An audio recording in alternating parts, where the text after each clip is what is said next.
reborn in quarantine, a new kind of alchemy. They called him Shy Boy because he rarely spoke. He lived and worked every day in a world that was broke. They called him Shy Boy, and he rarely complained, even though he wanted better, even though he hated his name. Every day he would say, "I'm bigger than what they say." Every day he would say, "I'm bigger than the walls of my body." Sometimes I want to be a boy. Sometimes I want to be a girl. Sometimes I don't want to live in this world. But Shy Boy could never be what he wanted, do what he wanted, because he was too afraid. This broke world is never kind to the alien. He worshipped the Rockstar. In him, Shy Boy saw everything he wanted to be. The Rockstar had been dead for several years, and Shy Boy was sure he was what this broke world was missing. And then, with little warning, the world paused. The fear had grown too strong, and a new plague came, and everyone retreated to their own walls. The broke world is choking on its own vomit of media and empty nostalgia and numbing agents. The broke world is choking, and it just might die. A voice in Shy Boy's head said, "Now is your moment. What are you waiting for?" In the dead of night, Shy Boy enacted a plan, a seance, a resurrection, a way to sacrifice a part of himself so that the Rockstar might live again. Shy Boy cast his spell and stared into the black hole, took a deep breath, fell to the floor, and died. The transformation, his new personality, took him over. The lyrics of the shadow seduced him, and he came into his new self. What did he resurrect that night? Is this your Rockstar, your God, back from the dead? Or something else? He was sultry, like a saxophone solo, like black lingerie, like fine Chardonnay. He was seditious, like a punk rock anthem, like a black veil, like a Molotov cocktail. He found himself in the heat of the spotlight. He felt naked, but proud, like an emperor who knows he has no clothes. Everyone could see he wasn't Shy Boy. He didn't look the same. And he said, "Don't call me Shy Boy. That's not my name. Call me Remy." Unheard Sirens Incorporated on Live and Local here on Rock Hits 92.3. In the studio live with Abrill and Juliet. A little bit of an evolution of the music as well as them as individuals. And that brings me to the next point that I kind of want to talk to you guys about. There was a character that you had mentioned or kind of exposed the world to on social media over the summer. Remy Stellanera. Indeed. Yeah. You've done your research. I can tell you're going to be a good host of this show. So yeah, we, and also in terms of, regenerating, in terms of deciding the evolution of our creativity and where we wanted to go next, I kind of wanted to explore different concepts and different, being a little bit more dramatic, a little bit more like character work with kind of the music and the album that we're making. And I was very inspired by a lot of rock stars we've lost recently, like Prince and David Bowie, who'd be very, gender fluid and would, bring that kind of like most kind of exaggerated kind of versions of themselves. And so I was kind of very inspired by this idea of a character who wants to bring a dead rock star back to life through himself. Wearing the black star. I like it. Do it another 400 times. When I was thinking about this theme of regeneration for this album, I was thinking, okay, there's been several times I've been in a different phase. There's been several times I've been a different version of myself. Abrill is one of the artistic personae of the person I'm married to, whose name is not Abrill Macbeth. Abrill Macbeth is the stage name of my husband. It's not necessarily surprising if you've known him for a while if a new character wishes to emerge. So I was not surprised, like, what do you mean a new character wants to emerge? It's like, okay, well, what's this one like? So it's much more of just like being curious and kind of going with it. Once you've known Abrill for a while, you know, like, this is probably inevitable. We're going to have a new character on our hands. And I kind of figured out that since adopting that Abrill Macbeth name, I've had 5 different versions of myself, and I'm on the 5th one now. With this 5th Regeneration, with this album, I was very interested in the concept of adding a little more drama, a little more theatricality, exploring different concepts and characters. Because I felt like our music before had always been kind of missing something, and I think that it was that visual element. When I think of music, I like kind of thinking of it as almost a soundtrack to a film. I guess that kind of comes from my background starting in film. So I was exploring this idea, this character who wants to be more, wants to be outside himself, sees himself as bigger than the walls of his body, which goes back to the lyric in the song Regeneration. He wants to be bigger than himself. He feels like he's bigger than himself, but also he loves the music of this one rock star and the lyrics of the song Return of the Black Star, and that is simply referred to as the rock star. Where does Remy get these ideas in his head?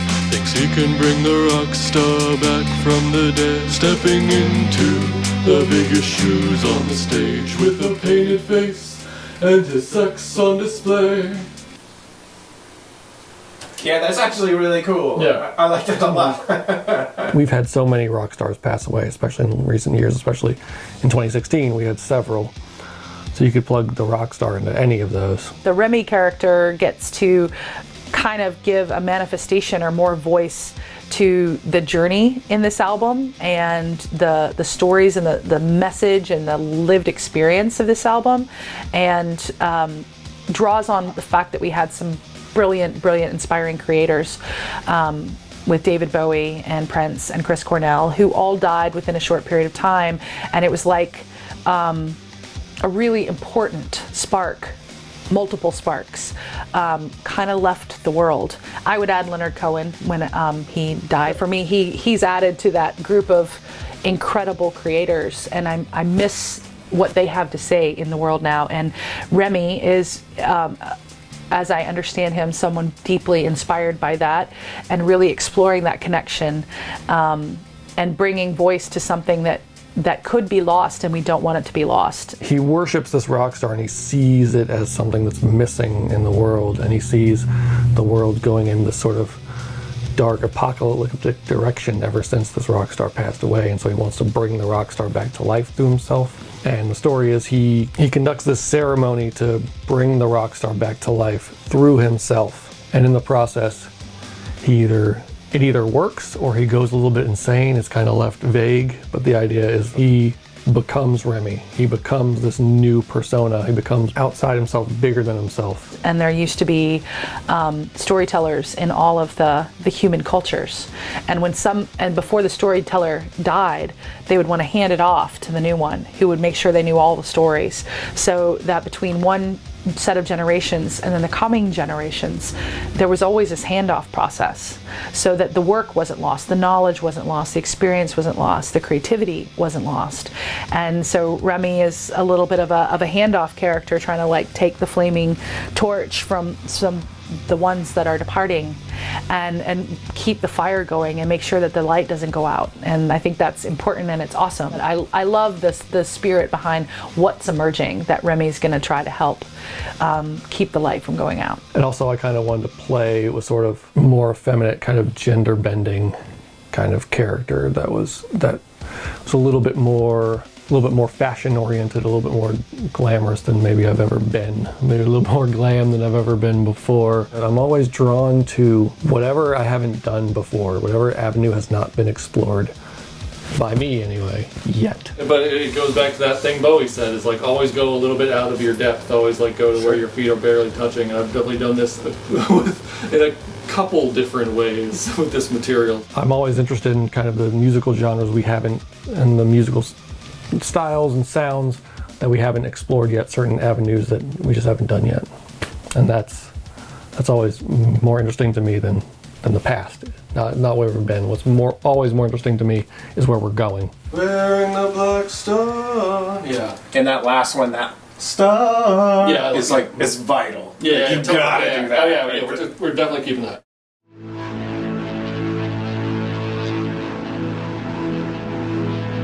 So the Empress owl is still emerging, and one of her songs is the last song on our new album, Emergence. Over the Atlantic, boundaries blur, I'm bound to a new land. And I wrote that just over a year ago, July of a year ago, the lyrics to that song. And it was again about this huge change that was coming on. I was traveling to Africa for the first time to stay with dear friends and to do some traveling and some teaching and working with some groups in Africa.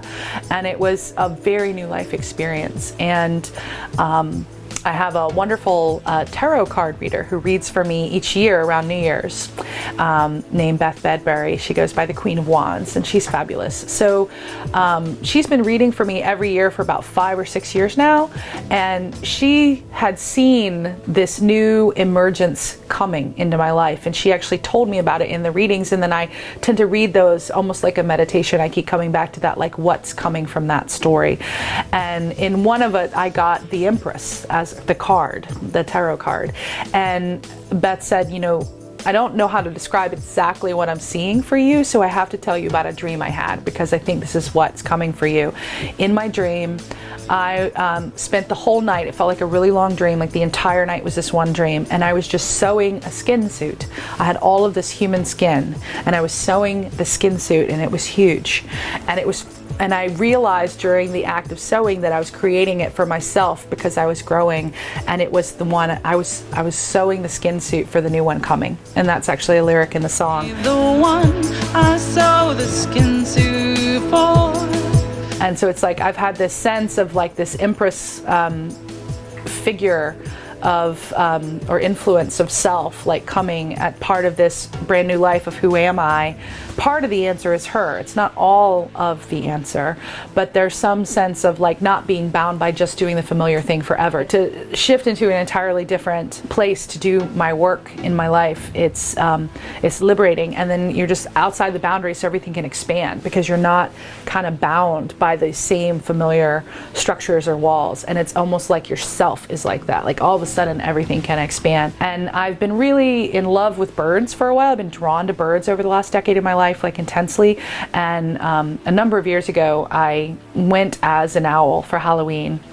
And I kind of studied those birds and thought a lot about inhabiting the kind of archetypal energy of those birds and connecting with them. And in terms of shamanism, there's a lot of meaning of what the owls or the ravens or any animal might be bringing as a totem, as something that you're connecting deeply to. So you have like the owl as this companion, and one who has a lot of wisdom, and they're known for watching. And I like that they're nocturnal. They come out at dusk because I've always been interested in light and dark, and the cusp between light and dark is either dusk or dawn. And I'm more of a night person, so I see a lot more dusk than dawn. And the way they come out and are surveying everything that happens as the light shifts, and they see so much. Those aspects of like watching and being in tune with the whole environment and being at the cusp of light and dark and taking it all in and somehow having wisdom, for me kind of plays into the Empress being not a human figure but this owl figure. So I'm playing around with embodying that in a sense of the lyrics, the thoughts, the words that might come from that imagery, and then creating some performance aspects and costume aspects that kind of inhabit that character emerging. And I'll have more to say on it as time goes by, because I actually don't know her really well yet. I'm just starting to get a sense of who she might be. We're exploring different sounds on this Regeneration album, so many different, and I don't even know if they even fit necessarily into certain genres that exist before, but like we're touching certain sounds, like we're touching synth pop, and we're touching you know, some world music, and we're even approaching hip hop. We have a featured artist on the album, ThoughtBomb. ThoughtBomb.